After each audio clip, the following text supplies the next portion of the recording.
Après 18 ans de mariage, j'ai trouvé une boîte de lettres d'amour dans son placard, toute datée de cette année, aucune adressée à moi. J'ai lu chaque mot. Le lendemain matin, il les a trouvées étalées sur la table du petit déjeuner, à côté de son café. Et un mot qui a tout changé. Le porte-documents pour les passeports aurait dû être là, sur l'étagère du haut.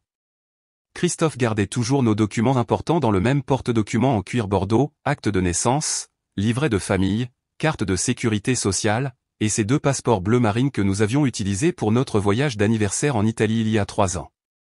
Notre escapade du week-end à la montagne était censée être spontanée, romantique même, juste nous deux, sans téléphone, sans distraction. J'étais excité, fredonnant en fouillant dans notre dressing. Mais le porte-documents n'était pas à sa place.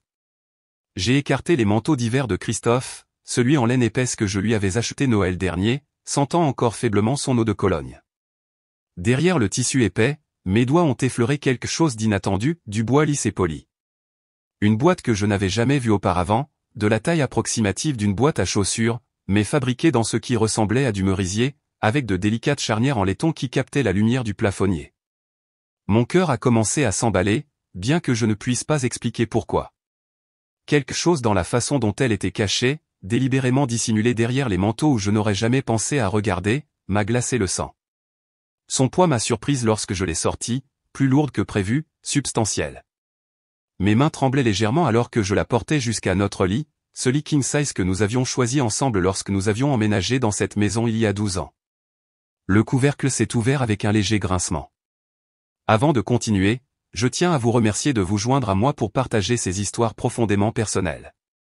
Si vous croyez que les mariages peuvent survivre même aux trahisons les plus dévastatrices grâce à l'honnêteté et au courage, veuillez envisager de vous abonner. C'est gratuit et cela nous aide à toucher plus de couples qui ont besoin d'espoir. Voyons maintenant comment cela se déroule. 13 enveloppes reposaient à l'intérieur, chacune de couleur crème et immaculée, attachées ensemble par un foulard en soie que j'ai reconnu, celui vert émeraude que Christophe m'avait offert pour la fête des mères il y a 2 ans, le même foulard que j'avais porté à la remise des diplômes de notre fille Emma. L'ironie ne m'a pas échappé que mon propre cadeau soit utilisé pour lier des secrets dont je ne savais rien. L'écriture de Christophe était reconnaissable entre toutes, ses boucles distinctives et ses inclinaisons soignées que j'avais vues sur des cartes d'anniversaire, des listes de courses et des mots d'amour pendant 18 ans. Mais celle-ci ne m'était pas adressée. Chaque enveloppe portait le même nom, écrit de sa main soignée, Amélie. Mes doigts sont devenus engourdis. Amélie. Le nom résonnait dans mon esprit comme une pierre jetée dans une eau calme, envoyant des vagues de confusion et d'effroi à travers mes pensées. Je ne connaissais aucune Amélie. Christophe n'avait jamais mentionné d'Amélie. Pourtant, il y avait là 13 lettres, toutes portant des dates récentes, certaines datant de quelques semaines à peine. La première enveloppe semblait fragile entre mes mains, comme si elle pouvait s'effriter sous le poids des secrets qu'elle contenait. J'ai glissé mon doigt sous le rabat, le papier cédant avec un murmure. La lettre à l'intérieur était écrite sur le papier à lettres personnelles de Christophe, celui avec ses initiales en relief en haut, qu'il utilisait pour la correspondance officielle. Ma très chère Amélie, commençait-elle. Les mots m'ont frappé comme un coup physique. Je me suis affaissé sur le bord de notre lit, le même lit où Christophe et moi avions partagé des cafés matinaux, des conversations tardives et d'innombrables moments intimes. Maintenant, il me semblait étranger, souillé par la présence de ces lettres qui parlaient d'une vie dont je ne connaissais pas l'existence. Te souviens-tu de ce petit café près du campus? Celui avec les tables de travers et le serveur qui dessinait toujours des cœurs dans la mousse? Je suis passé devant hier lors de mon voyage d'affaires à Nantes, et je jure que je pouvais encore sentir les pains au chocolat que nous partagions. Tu commandais toujours le tien avec un supplément de chocolat, et je te taquinais sur ta gourmandise, mais secrètement, j'adorais te regarder lécher le sucre de tes doigts, complètement inconsciente et magnifique. Ma gorge s'est nouée. Université. Nantes. Un voyage d'affaires qu'il avait fait le mois dernier, revenant avec des histoires de réunions ennuyeuses et de mauvais cafés d'hôtel. Il n'avait jamais mentionné être passé par son ancien campus. Il n'avait jamais mentionné se souvenir de quelqu'un nommé Amélie. Je me suis forcé à continuer à lire, bien que chaque mot ressemble à une petite trahison. La lettre décrivait des souvenirs partagés que je n'avais jamais entendus, des séances d'études qui se transformaient en conversations profondes, des promenades à travers les feuilles d'automne, un moment sous les escaliers de la bibliothèque universitaire où ils s'étaient presque embrassés, mais ne l'avaient pas fait. La tendresse dans ces mots était indéniable, le genre d'émotion brute que je pensais qu'il ne réservait qu'à moi. Les mains tremblantes, j'ai attrapé la deuxième lettre, puis la troisième. Chacune révélait plus de pièces d'un puzzle dont je ne connaissais pas l'existence. Amélie n'était pas seulement un souvenir, elle était une présence vivante et vibrante dans le cœur de Christophe. Les lettres parlaient de rêves récents où elle apparaissait, de se demander à quoi auraient pu ressembler leurs enfants, de regrets si profonds qu'ils semblaient le consumeur. J'ai vu une femme à l'hypermarché la semaine dernière qui te ressemblait comme deux gouttes d'eau, lisait une lettre. Même cheveux au burn, même façon de pencher la tête quand elle riait. Pendant un moment, mon cœur s'est arrêté. Je l'ai même suivi dans le rayon des céréales avant de réaliser ce que je faisais. La pauvre femme a probablement pensé que j'étais une sorte de harceleur. Mais pendant ces quelques secondes, je me suis permis d'imaginer ce que ce serait de te croiser, de te voir me sourire comme avant. Les dates sur les lettres peignaient une chronologie de désirs secrets. Février, mars, avril, mai. Pendant que je planifiais notre dîner d'anniversaire, il écrivait des lettres d'amour à une autre femme. Pendant que je choisissais de nouveaux rideaux pour notre chambre, il déversait son cœur à quelqu'un de son passé. Certaines lettres étaient en colère. Pas contre Amélie, mais contre lui-même. Il écrivait sur les choix qu'il avait faits, les chemins non empruntés, la vie qu'il avait construite et qui ressemblait parfois à un lot de consolation. Ces mots étaient les plus blessants, car ils impliquaient que notre mariage, notre famille, toute notre vie ensemble, était en quelque sorte un second choix. Mais c'est la 13e lettre, datée de seulement 2 semaines, qui a complètement brisé quelque chose en moi. J'ai porté cet amour pour toi pendant 21 ans, en silence absolu, Amélie. Pas un jour ne s'est passé sans que je ne pense à toi, sans que je ne me demande ce que tu devenais, sans que je ne t'aime de loin. Mais je n'ai jamais parlé de toi à Jessica. Je ne lui ai jamais dit qu'une partie de mon cœur avait toujours appartenu à quelqu'un d'autre. Je ne voulais pas lui briser le cœur. C'est une femme bien, une mère merveilleuse, et elle mérite mieux que de savoir qu'elle partage son mari avec un fantôme. Mais je ne peux plus porter ça seule. J'ai besoin que tu saches que tu as été mon premier amour, mon plus véritable amour, et si je pouvais revenir en arrière et choisir différemment, je te choisirais à chaque fois. La lettre est tombée de mes mains, flottant jusqu'au parquet comme une feuille morte. Il avait écrit mon nom. Comme si j'étais un personnage dans l'histoire de quelqu'un d'autre. Une actrice de second rôle dans le drame de sa vraie vie. 21 ans. Il l'aimait depuis 21 ans. Ce qui signifiait qu'il l'aimait même avant de me rencontrer. Toute notre relation avait été construite sur les fondations de ses affaires inachevées avec une autre femme. Je n'ai pas pleuré. La douleur était trop profonde pour les larmes, trop complète pour une réponse émotionnelle normale. Je suis restée assise là, dans le silence de notre chambre, entourée des preuves de la vie secrète de mon mari, me sentant vide et légère, comme si je pouvais simplement flotter et disparaître. La femme que j'étais en me réveillant ce matin-là, l'épouse de Christophe, la mère d'Emma, une femme sûre de son mariage et de sa place dans le monde, cette femme avait disparu. À sa place se trouvait une étrangère, tenant des lettres d'amour qui ne lui étaient jamais destinées, comprenant enfin qu'elle avait vécu la vie de quelqu'un d'autre pendant tout ce temps. Les lettres éparpillées autour de moi sur le sol de la chambre devinrent une toile de fond cruelle pour le flot de souvenirs qui exigeait soudain un réexamen. 24 ans, fraîchement sorti de l'université, occupant mon premier vrai emploi dans une agence de communication du centre-ville. C'est qui j'étais quand Christophe est entré dans ma vie. Ou plutôt, quand je suis entré dans la laverie automatique de son immeuble et que je l'ai trouvé fixant, impuissant, mon grille-pain cassé. Je pense que je peux réparer ça, avait-il dit, brandissant l'appareil brûlé avec un sourire penaud. Ses mains étaient douces pendant qu'il travaillait, expliquant quelque chose sur les éléments chauffants et les connexions électriques que je faisais semblant de comprendre juste pour le faire parler. Ces mêmes mains qui avaient écrit des lettres d'amour à Amélie seulement 2 semaines auparavant. Le souvenir a changé, prenant une nouvelle qualité sinistre. Pensait-il à elle, même à ce moment-là, quand il avait réussi à réparer mon grille-pain et que je l'avais impulsivement invité à prendre un café pour fêter ça?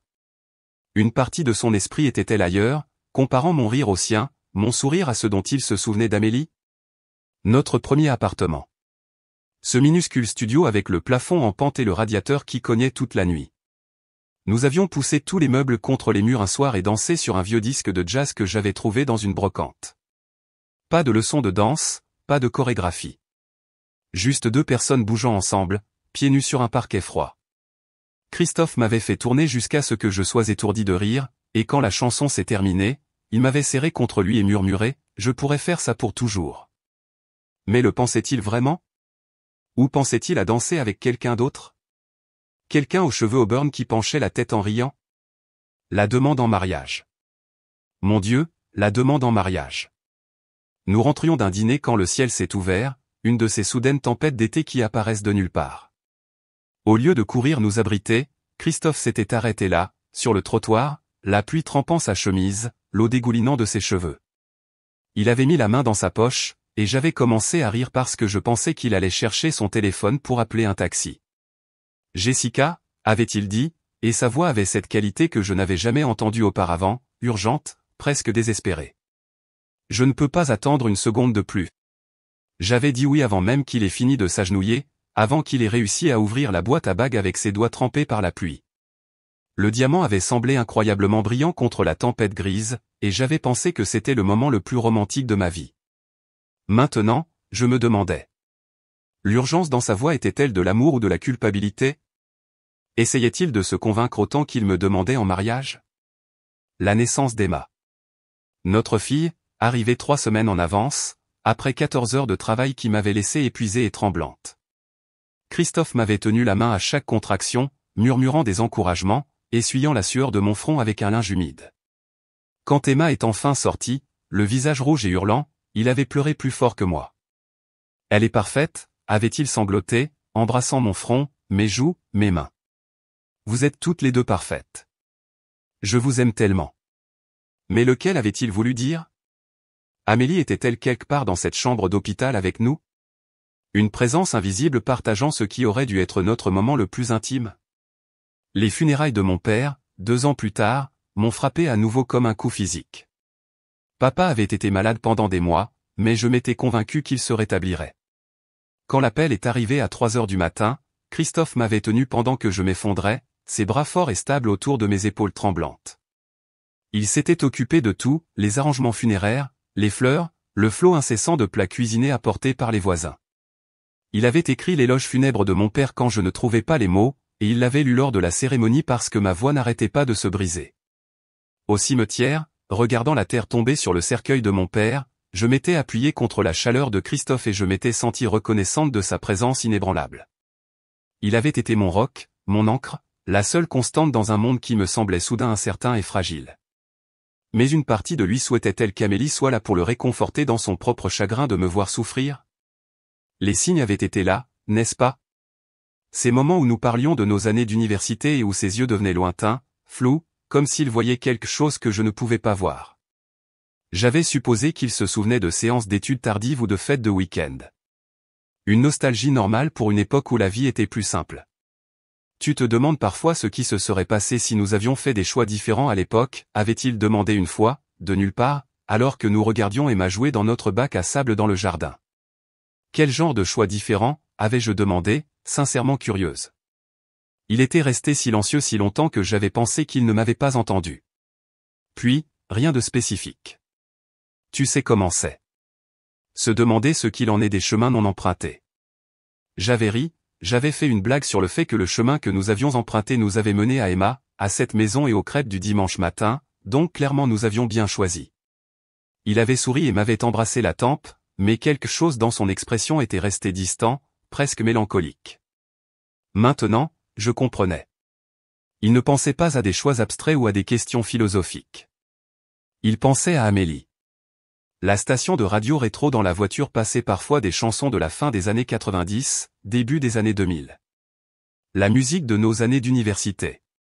J'essayais de chanter, peut-être de tendre la main pour augmenter le volume, mais Christophe devenait silencieux, ses mains se crispant sur le volant. J'avais attribué cela à son aversion générale pour la musique forte, sa préférence pour les débats à la radio ou la musique classique. Mais c'étaient les chansons d'Amélie, n'est-ce pas? La bande originale de la romance qui s'était jouée entre eux pendant que je vivais ma propre vie universitaire insouciante à l'autre bout du pays. Combien de fois avais-je mal interprété ces silences? Combien de moments de ce que je pensais être du contentement étaient en fait lui luttant contre les souvenirs de quelqu'un d'autre? Quand il regardait par la fenêtre de la cuisine pendant que je préparais le dîner, voyait-il notre jardin ou voyait-il le visage d'Amélie? La réalisation la plus cruelle était que Christophe avait été un bon mari. Il n'avait jamais manqué un anniversaire, jamais oublié une fête.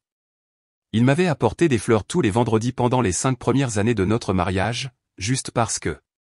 Il m'avait massé les pieds quand j'étais enceinte, s'était levé pour les tétés de minuit sans se plaindre, avait appris à Emma à faire du vélo, l'avait aidé avec ses devoirs d'algèbre et l'avait accompagnée à l'arrêt de bus tous les matins jusqu'à ce qu'elle décide qu'elle était trop vieille pour les escortes parentales. Mais tout cela avait-il été une performance élaborée? Une vie soigneusement construite pour enterrer ses vrais sentiments? Ou est cette possibilité me terrifiait davantage? M'avait-il sincèrement aimé tout en aimant simultanément quelqu'un d'autre, compartimentant son cœur d'une manière que je ne pouvais pas comprendre? Le pire, c'était l'incertitude. Je pouvais gérer la trahison, même l'infidélité émotionnelle, si j'en comprenais les dimensions. Mais cela ressemblait à essayer de résoudre un puzzle dont la moitié des pièces manquait. Notre mariage entier avait-il été authentique, juste incomplet? Ou avais-je vécu avec un étranger qui était devenu très doué pour faire semblant? La femme qui me regardait depuis le miroir de notre chambre avait les yeux creux et perdus, tenant les fragments d'une vie qui aurait pu être construite sur du sable. Tout ce que je pensais savoir sur Christophe, sur nous, sur l'histoire de notre amour, me semblait soudain aussi fragile et incertain que ces lettres éparpillées sur notre sol. Le vide m'a suivi dans un sommeil agité, et je me suis réveillé à 4h47 du matin avec cette sorte de clarté qui ne vient qu'après un épuisement émotionnel. La maison semblait différente dans l'obscurité d'avant l'aube, plus petite en quelque sorte, comme si les murs s'étaient contractés autour de secrets que je ne pouvais plus ignorer. Christophe dormait à côté de moi, sa respiration régulière et paisible, un bras jeté sur l'espace où je me blottissais habituellement contre sa poitrine. Je me suis glissé hors du lit sans le déranger, mes pieds nus silencieux sur le parquet. La routine matinale semblait automatique, remplir la cafetière, mesurer le café moulu, régler la minuterie. Mais chaque geste familier portait un nouveau poids.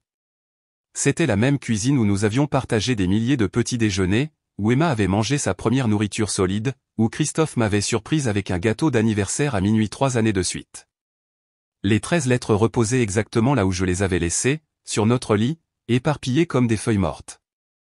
Je les ai rassemblées soigneusement, mes mains plus stables maintenant qu'elles ne l'avaient été la nuit précédente. Chaque enveloppe semblait plus légère en quelque sorte, comme si les lire avaient drainé leur pouvoir de me choquer. Mais leur poids dans mes bras était substantiel, la manifestation physique de 21 ans de désir caché. Je les ai disposés sur notre table de cuisine avec une précision méthodique, les éventant comme des cartes de tarot qui avaient déjà révélé leur fortune dévastatrice. Le papier de couleur crème captait l'éclairage sous les placards, et l'écriture soignée de Christophe semblait briller dans la pénombre. Amélie. Son nom, répété sur les enveloppes comme une incantation.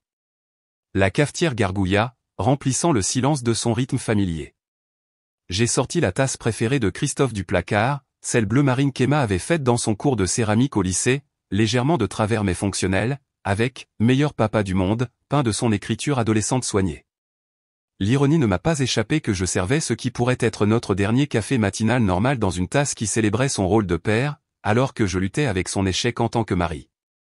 J'ai trouvé une serviette en papier dans le tiroir, une de celles blanches de tous les jours que nous utilisions pour les repas rapides et les déjeuners du week-end. Rien d'extraordinaire, rien de dramatique. Juste un simple carré de papier qui contiendrait ce qui ressemblait aux mots les plus importants que j'ai jamais écrits. Le stylo semblait incroyablement lourd dans ma main, comme s'il pesait 20 kilos au lieu de quelques grammes. J'ai fixé la serviette blanche pendant plusieurs minutes, cherchant les mots justes. La colère aurait été plus facile. Des accusations, des exigences, des menaces. Mais la colère semblait trop petite pour ce moment, trop réactive pour l'ampleur de ce que j'avais découvert. « Tu as ma permission de l'épouser », ai-je écrit, l'encre coulant doucement sur le papier. Pas de rancune. Juste la vérité. Les mots semblaient durs et définitifs sur la serviette, mais ils me semblaient justes. Pas vindicatifs ni amers. Juste honnête. Je ne lui donnais pas la permission par générosité. Je reconnaissais que je ne pouvais pas rivaliser avec un fantôme, que je ne pouvais pas mener une bataille que je n'avais jamais su que je perdais. 21 ans à aimer quelqu'un d'autre en silence lui avait valu le droit d'arrêter de faire semblant. J'ai signé mon nom en bas, Jessica, et j'ai placé la serviette à côté de sa tasse de café. La scène semblait presque normale de loin, comme n'importe quelle autre disposition matinale d'articles de petit déjeuner.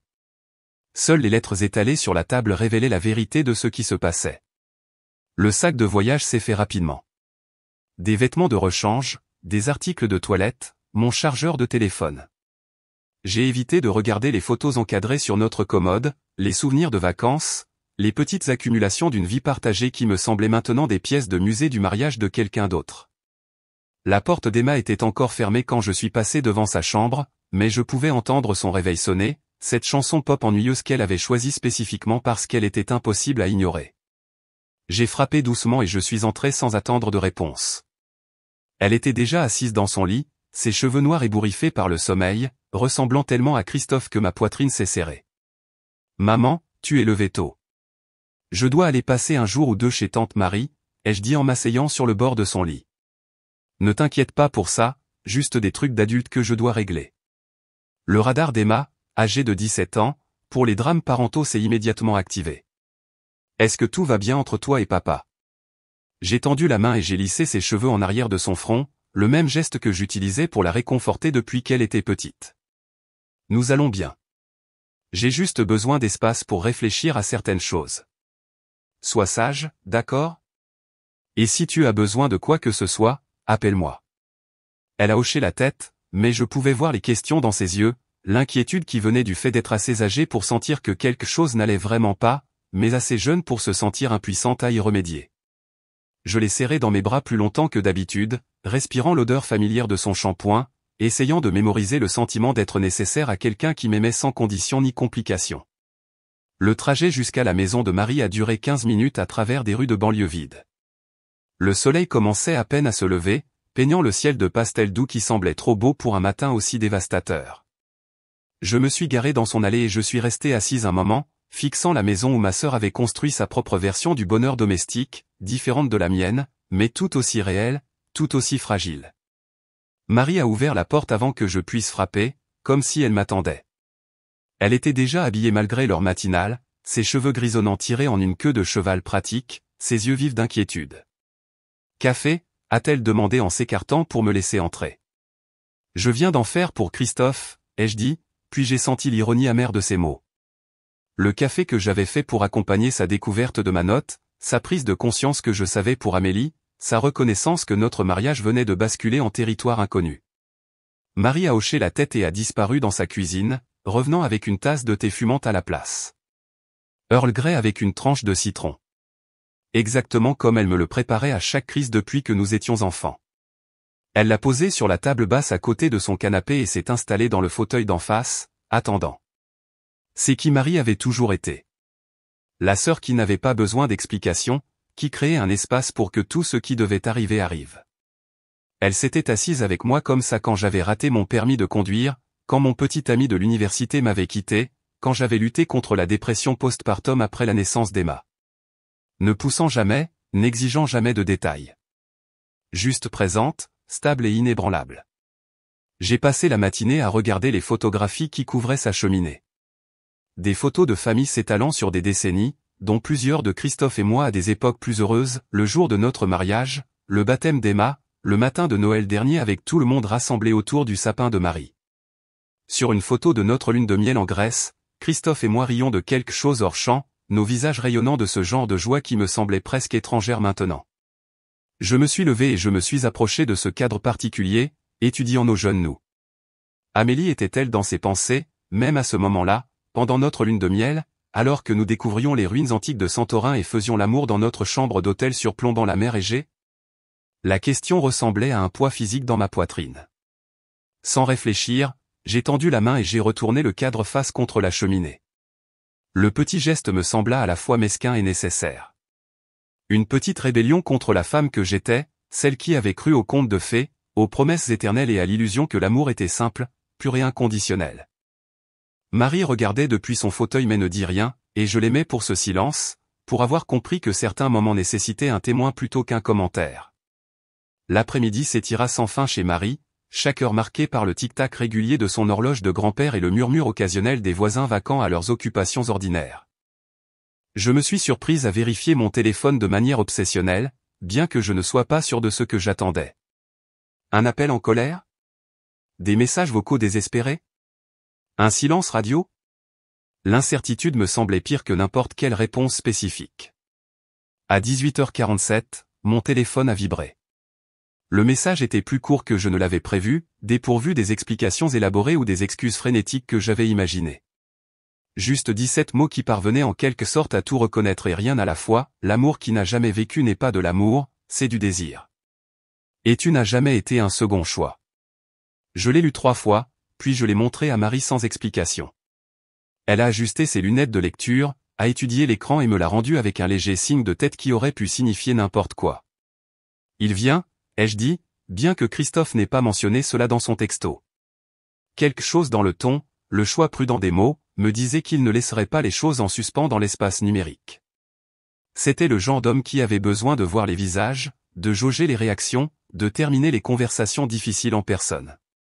20 minutes plus tard, son pick-up s'est garé dans l'allée de Marie avec le grondement familier d'un moteur qui avait besoin de nouveau silencieux.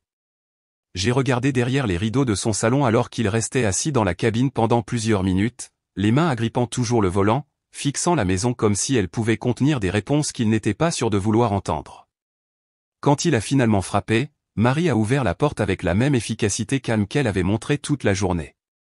Elle est sur la véranda, l'ai-je entendu dire, suivi du bruit de la moustiquaire se refermant derrière lui.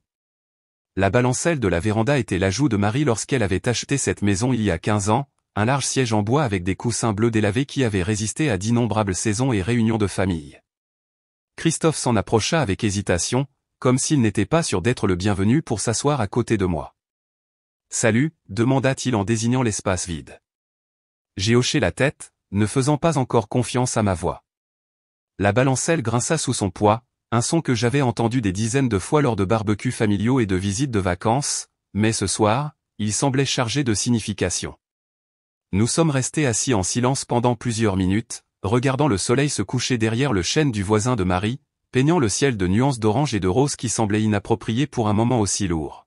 « Je les ai trouvées ce matin » dit-il enfin. « Les lettres. La note. » Je suis resté assis à cette table de cuisine pendant 2 heures, juste à regarder ton écriture. Sa voix avait une qualité que j'avais rarement entendue, une vulnérabilité dépouillée de toute tentative de contrôle ou d'explication. Pas de défensive, pas de précipitation immédiate pour justifier ou minimiser ce que j'avais découvert. Le café a refroidi, continua-t-il, un petit sourire fugace sur son visage. Première fois en 18 ans que je laisse ton café refroidir. Parle-moi d'elle, ai-je dit, me surprenant par la fermeté de ma propre voix. Pas l'Amélie des lettres. La vraie. Celle que tu connaissais. Christophe s'adossa contre les lattes en bois de la balancelle, ses yeux fixés sur quelque chose bien au-delà du jardin soigneusement entretenu de Marie. Nous étions partenaires de TP en terminale, en chimie organique. Elle était brillante. Le genre de brillante qui rendait tout facile. Elle arrivait en cours avec 5 minutes de retard, des taches de café sur sa chemise, et comprenait quand même des concepts qui me laissaient à fixer des manuels jusqu'à minuit. Je me suis surprise à être sincèrement curieuse de cette femme qui avait occupé une si grande place dans le cœur de mon mari. Que s'est-il passé entre vous?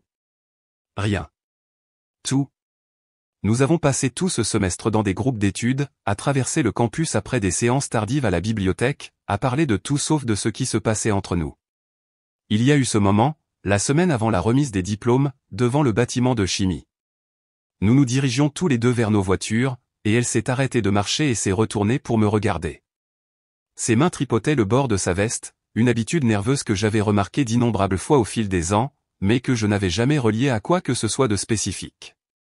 Elle a dit, dans une autre vie, nous aurions été quelque chose d'incroyable. Et je suis resté là comme un idiot, la regardant s'éloigner. Le temps que je trouve le courage de l'appeler, elle avait déjà déménagé à Marseille pour ses études supérieures. Côte différente, vie différente. Mais tu as continué à l'aimer, ai-je dit. Ce n'était pas une question. J'ai continué à me demander, corrigea-t-il. Sur le timing, sur les occasions manquées. Sur le fait de savoir si la plus grande erreur de ma vie avait été de la laisser disparaître sans lui dire ce que je ressentais. Et puis je t'ai rencontré, 6 mois plus tard. Et tu étais si vivante, si présente, si réelle. Amélie est devenue ce fantôme que je portais. Pas parce qu'elle était meilleure que toi, mais parce qu'elle était une affaire inachevée. L'honnêteté dans sa voix était presque douloureuse à entendre. Je m'attendais à de la défensive, à des tentatives de minimiser ses sentiments pour Amélie ou de maximiser ses sentiments pour moi.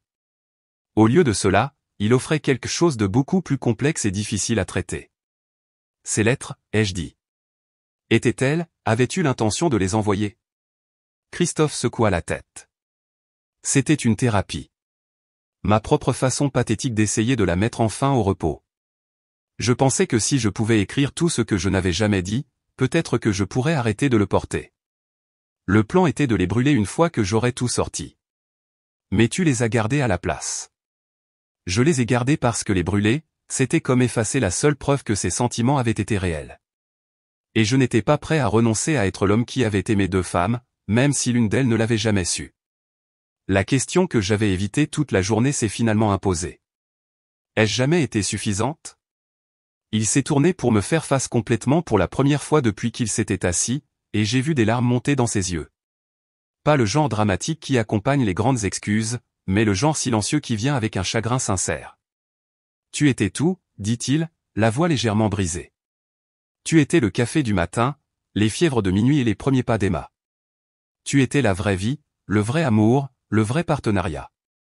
Amélie était un rêve dont je ne me suis jamais permis de me réveiller. Mais les rêves ne sont pas la vie, Jessica. Ce ne sont que des désirs déguisés en décis. Les larmes sont venues alors. Pas les sanglots de colère que j'attendais, mais quelque chose de plus doux, ressemblant davantage à du soulagement. Nous sommes restés assis dans l'obscurité grandissante, la balancelle se déplaçant doucement d'avant en arrière, tandis que 18 ans de mariage se réorganisaient dans mon esprit. Je ne sais pas comment pardonner ça, ai-je finalement dit. Je ne sais même pas si le pardon est le mot juste pour ce qui doit arriver. Moi non plus, admit-il. Je sais juste que je ne veux pas te perdre parce que j'ai été trop lâche pour affronter mes propres fantômes. J'ai regardé cet homme avec qui j'avais partagé une vie, le voyant peut-être plus clairement que jamais. Imparfait, humain, portant des blessures dont je n'avais jamais connu l'existence. Le Christophe assis à côté de moi n'était pas le mari parfait que j'avais imaginé avoir épousé. Mais il était réel, d'une manière qui semblait à la fois terrifiante et étrangement réconfortante. Merci, ai-je finalement dit. D'être honnête. Ce n'était pas le pardon, pas encore. Mais cela ressemblait au début de quelque chose. Peut-être pas le mariage que nous avions eu auparavant, mais peut-être quelque chose de plus authentique, construit sur la vérité plutôt que sur les illusions confortables que nous avions tous les deux entretenues. 3 jours chez Marie avaient semblé une éternité, mais rentrer à la maison, c'était comme entrer dans un musée de notre ancienne vie. Christophe m'avait ramené en silence, tous deux douloureusement conscients que nous franchissions un seuil vers un territoire inconnu. La maison avait exactement la même apparence de l'extérieur, même boîte aux lettres rouges, même géranium en pot sur les marches de l'entrée que j'avais planté en avril. Mais tout semblait différent. La boîte en bois reposait exactement là où je l'avais laissée, sur notre commode de chambre, intacte, mais en quelque sorte transformée. Le merisier semblait moins menaçant maintenant, ressemblant davantage à ce qu'il était réellement, juste un contenant qui avait renfermé des secrets trop lourds pour qu'une seule personne puisse les porter seule. Le foulard émeraude reposait soigneusement plié à côté, ne liant plus les lettres ensemble, mais toujours présent en quelque sorte, comme un témoin de tout ce qui s'était déroulé. Tu ne l'as pas caché, ai-je observé, passant mes doigts sur le bord lisse de la boîte. À quoi bon, répondit Christophe depuis l'embrasure de la porte. D'ailleurs, elle n'a jamais vraiment été à moi à cacher. Ces lettres, elles parlaient autant de toi que d'elle. De l'homme que j'étais quand je n'étais honnête avec aucune de vous deux. Emma est apparue au dîner ce soir-là, son radar d'adolescente pour les drames familiaux enfin réglé, comme toujours. Elle a étudié nos visages à travers la table de la cuisine, notant clairement la façon prudente dont nous nous déplacions l'un autour de l'autre, la politesse délibérée qui avait remplacé notre familiarité habituelle et confortable. « Vous allez divorcer ?» a-t-elle demandé avec la franchise brutale que seuls les jeunes de 17 ans possèdent. « Nous réglons certaines choses », ai-je dit, croisant le regard de Christophe de l'autre côté de la table. « Mais non, nous ne divorçons pas, bien, » dit Emma en piquant ses pattes avec une force inutile. « Parce que je ne peux pas gérer plus de drame avant la terminale. J'ai assez de stress avec les candidatures à l'université. » Son acceptation pragmatique a en quelque sorte rendu le moment à la fois plus léger et plus réel. C'était notre famille. Imparfaite, compliquée, mais toujours à nous de la comprendre. Plus tard dans la soirée, Christophe m'a trouvé dans le salon, blotti dans le fauteuil de lecture avec une tasse de thé refroidissant à côté de moi. Il s'est installé sur le canapé, maintenant une distance prudente, mais voulant clairement parler. J'ai besoin de te parler de son rire, dit-il soudainement. Le rire d'Amélie était contagieux. Le genre qui faisait rire tout le monde autour d'elle, même s'il n'avait pas entendu la blague. Elle rejetait la tête en arrière, complètement inconsciente. J'ai senti une lueur de quelque chose qui aurait pu être de la jalousie, mais je l'ai repoussée. Dis-m'en plus. Elle lisait tout. Romans, poésie, textes philosophiques dans ce qu'elle citait à des moments aléatoires. Son livre préféré était l'insoutenable légèreté de l'être. Elle transportait partout un exemplaire de poche abîmé, disait que cela lui rappelait que tout était à la fois significatif et insignifiant. Pendant qu'il parlait, je me suis surprise à me construire une image mentale de cette femme qui avait habité un si grand coin du cœur de mon mari. Pas le fantôme menaçant que j'avais imaginé, mais une personne réelle, avec des bizarreries, des passions et ce genre d'intensité intellectuelle qui aurait plu à la nature sérieuse de Christophe. Elle a l'air merveilleuse, ai-je dit, et je le pensais. Christophe parut surpris. Je pensais que tu détesterais entendre parler d'elle. Je pensais que je le ferais aussi. Mais la détester semble inutile. Elle ne savait rien de moi, n'a pas choisi d'être ton secret. Et honnêtement, si elle était assez importante pour que tu la portes pendant 21 ans, alors elle devait être assez spéciale. Quelque chose a changé dans l'expression de Christophe. Du soulagement, peut-être ? Ou de la gratitude pour la permission de se souvenir de quelqu'un avec tendresse sans que cela ressemble à une trahison. Le samedi matin s'est levé, vif et clair, le genre de journée d'octobre qui vous fait croire au nouveau départ et aux ardoises propres. Christophe est apparu dans la cuisine avec la boîte en bois sous le bras et une expression déterminée que je reconnaissais des grands projets ménagers. « Je veux les brûler », dit-il sans préambule. « Toutes. Veux-tu, le ferais-tu avec moi ?» La demande m'a surprise par son intimité. Ce n'était plus quelque chose qu'il devait faire seul. C'était quelque chose que nous pouvions faire ensemble. Un rituel qui reconnaissait la fin d'un chapitre et le début incertain d'un autre. Nous avons fait un feu dans le barbecue extérieur que nous avions installé 2 étés auparavant pour les réunions d'amis d'Emma. Les flammes ont pris rapidement, envoyant des étincelles dans l'air vif. Christophe a ouvert la boîte une dernière fois, retirant les 13 lettres avec cérémonie, mais sans drame. Devrions-nous les lire d'abord, ai-je demandé, une dernière fois. Il secoua la tête. Je sais ce qu'elles disent. Et tu en as déjà assez vu. La première lettre a pris feu immédiatement, l'écriture soignée de Christophe disparaissant dans des flammes orange et or. Le nom d'Amélie s'est enroulé, noirci, puis a entièrement disparu. Nous avons nourri les lettres au feu, une par une, regardant 21 ans de désir se transformer en fumée et en cendres. Elle t'aurait aimé, dit Christophe alors que la 5e lettre se dissolvait en braise. Amélie, je veux dire. Vous avez la même obstination, la même façon de voir à travers les absurdités. Peut-être que dans une autre vie, nous aurions pu être amis, ai-je répondu, et je fus surprise de voir à quel point je le pensais. La 13e et dernière lettre, celle qui avait brisé ma compréhension de notre mariage, a résisté aux flammes un instant de plus que les autres. J'ai regardé le papier se gondoler sur les bords, j'ai vu mon propre nom disparaître en premier, suivi de celui d'Amélie, jusqu'à ce qu'il ne reste que des cendres insignifiantes. Alors que les derniers fragments s'effondraient dans le feu, je me suis surprise à murmurer des mots que je n'avais pas prévus, nous avons fait de notre mieux. Même avec ce que nous n'avons pas dit. Christophe m'a entendu. Sa main a trouvé la mienne dans l'obscurité grandissante, les doigts s'entrelaçant avec la familiarité aisée de 18 ans ensemble, mais semblant en quelque sorte nouveaux, libérés du poids des secrets que nous n'avions plus à porter. Il n'a pas répondu par des mots, a juste serré doucement ma main alors que nous regardions le feu se consumer en braise rougeoyante. Le silence semblait différent de ce qu'il avait été pendant des mois. Pas lourd de vérités inexprimées, mais paisible, de la manière qui vient après que des conversations difficiles ont été menées à bien. Cette nuit-là, nous nous sommes couchés sans grande déclaration ni vœux renouvelés. Pas de promesse d'amour parfait ou de fin de conte de fées. Juste 2 personnes qui avaient décidé qu'une honnêteté imparfaite valait mieux que des illusions confortables, que la vérité, même douloureuse, était une base plus solide que les plus jolis mensonges. Christophe s'est endormi le premier, sa respiration régulière et paisible, d'une manière que je n'avais pas entendue depuis des mois. Je suis resté éveillé un moment, fixant le plafond et traitant l'étrange légèreté que je ressentais. Nous n'étions pas le couple que nous avions été une semaine auparavant, et nous ne serions plus jamais ce couple. Mais peut-être, si nous étions prudents, courageux et très honnêtes l'un envers l'autre, nous pourrions devenir quelque chose de mieux.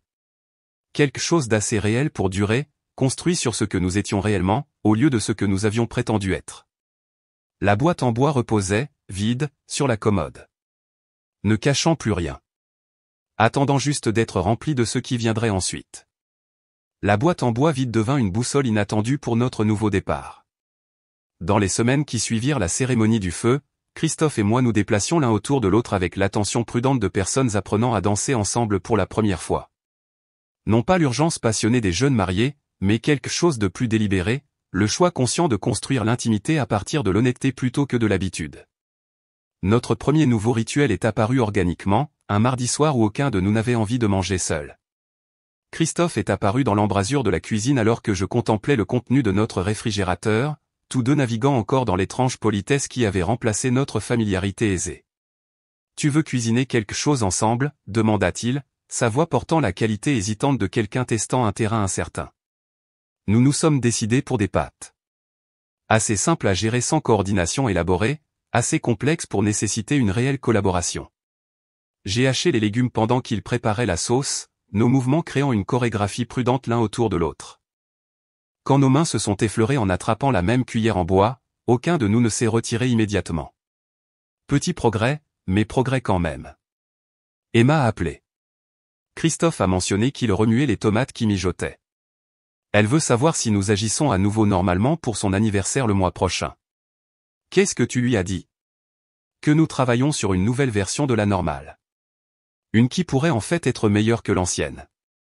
Le dîner avait un goût différent ce soir-là. Non pas parce que la nourriture était exceptionnelle, mais parce que nous l'avions créée ensemble, sans prétendre que tout allait bien. Nous avons parlé des candidatures d'Emma à l'université, de la nouvelle clôture des voisins, des prévisions météorologiques. Des conversations ordinaires qui semblaient extraordinaires parce que nous les avions en tant que personnes qui avaient décidé d'arrêter de se mentir. La marche est devenue notre deuxième rituel. De courtes boucles autour de notre quartier au début, puis des itinéraires plus longs qui nous menaient devant l'école primaire où Emma avait appris à faire du vélo, le parc où nous avions eu d'innombrables pique-niques familiaux, le café où nous nous arrêtions parfois pour le petit déjeuner du week-end.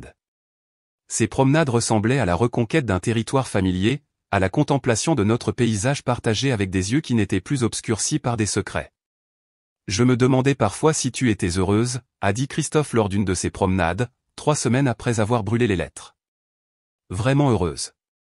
Pas seulement contente ou à l'aise. J'avais trop peur de demander parce que je n'étais pas sûr de vouloir connaître la réponse. Étais-tu heureux, ai-je demandé en retour. Il y réfléchit pendant plusieurs pas avant de répondre. J'étais heureux par moments. En te regardant apprendre à Emma à tresser ses cheveux, en te voyant rire devant de mauvais films, la façon dont tu fredonnais en pliant le linge. Mais je portais tellement de culpabilité à propos d'Amélie que je ne pouvais pas me permettre d'être complètement présent pour le bonheur. Ces conversations ressemblaient à des fouilles archéologiques, découvrant soigneusement des couches de notre relation qui avaient été enfouies sous des années d'évitement poli et d'hypothèses confortables. La thérapie de couple a commencé en novembre, dans le bureau du docteur Martin, avec son éclairage doux et ses boîtes de mouchoirs stratégiquement placées. J'avais initialement résisté à l'idée. La thérapie, c'était comme admettre un échec, comme diffuser nos luttes privées à un étranger. Mais notre première séance a révélé à quel point nous essayions de résoudre des problèmes émotionnels complexes avec des outils insuffisants. La culpabilité est une émotion particulièrement insidieuse, expliqua le docteur Martin lors de notre 3e visite. Elle nous convainc que souffrir en silence est en quelque sorte noble, que protéger les autres des vérités difficiles est un acte d'amour. Mais le silence cause souvent plus de dégâts que l'honnêteté. Christophe hocha la tête, les mains étroitement jointes sur ses genoux. Je pensais que je protégeais Jessica en ne lui parlant pas d'Amélie. Je pensais que j'étais un bon mari en portant ce fardeau seul. Et Jessica? Le docteur Martin se tourna vers moi. Comment vous êtes-vous senti en découvrant cette protection? Comme si on me disait que je n'étais pas assez forte pour gérer la vérité. Comme si 18 ans de partenariat, c'était en fait moi vivant dans une fantaisie soigneusement construite pendant que Christophe gérait seul les vraies complexités. Les séances nous ont forcés à examiner des schémas que nous n'avions jamais remis en question. La tendance de Christophe à se retirer face à des difficultés émotionnelles. Mon habitude de lisser les conflits avant que nous ne les ayons réellement résolus. La façon dont nous avions tous les deux appris à interpréter le silence comme la paix, plutôt que de le reconnaître comme de l'évitement. Le journal a commencé comme un devoir du docteur. Martin, écrivez des choses qui vous semblent vraies chaque jour, même si elles sont contradictoires, mais à évoluer vers quelque chose de plus personnel. J'ai acheté un simple cahier de composition et j'ai écrit « Les choses qui comptent encore » sur la couverture, en lettres capitales soignées. Certaines entrées étaient des mots uniques, café, le rire d'Emma, honnêteté. D'autres jours, des pages entières se déversaient, réflexions sur des souvenirs qui semblaient différents maintenant, observations sur Christophe que je n'avais jamais articulées, questions sur le type de mariage que nous construisions. Le printemps apporta une légèreté inattendue. Christophe recommença à chanter sous la douche, de vieilles chansons que je n'avais pas entendues depuis des années. Je me suis surprise à écouter réellement quand il racontait des histoires sur sa journée de travail, au lieu d'attendre simplement mon tour de parler. 1 an plus tard, nous avons organisé notre premier dîner de famille depuis la crise. Emma était rentrée de l'université, Marie avait apporté sa célèbre tarte aux pommes, et le frère de Christophe, David, est venu avec sa famille. L'après-midi s'est déroulé avec une naturalité surprenante, les rires emplissant la maison, Emma jouant les DJ, tout le monde dansant dans le salon après le dîner comme nous le faisions quand Emma était petite. Cette nuit-là, après que tout le monde soit parti, Christophe et moi avons rangé ensemble dans un silence confortable. En me préparant à aller au lit, je me suis aperçu dans le miroir de la salle de bain. La femme qui me regardait avait des rides du rire et des fils d'argent qui n'étaient pas là quand cette histoire a commencé. Elle avait l'air plus âgée, mais plus réelle, moins polie mais plus authentique. Je me suis installé à côté de Christophe au lit, assez près pour sentir sa chaleur. La maison bourdonnait autour de nous avec les bruits familiers d'une maison où les gens avaient choisi de rester et de construire quelque chose ensemble. Je n'étais pas le passé, ai-je murmuré dans la douce obscurité. J'étais la vie. Christophe posa son livre et se tourna vers moi, ses yeux sérieux mais paisibles. Oui, dit-il simplement. Tu as toujours été la vie. Et pour la première fois depuis plus longtemps que je ne pouvais m'en souvenir, je l'ai cru complètement. Non pas parce qu'il me disait ce que je voulais entendre, mais parce que nous avions enfin appris à nous dire la vérité. Cette histoire d'amour, de trahison et de rédemption vous a tenu en haleine ? Appuyez sur ce bouton j'aime dès maintenant, ne manquez pas d'autres histoires émouvantes comme celle-ci, abonnez-vous et activez la cloche de notification pour ne jamais manquer une nouvelle publication.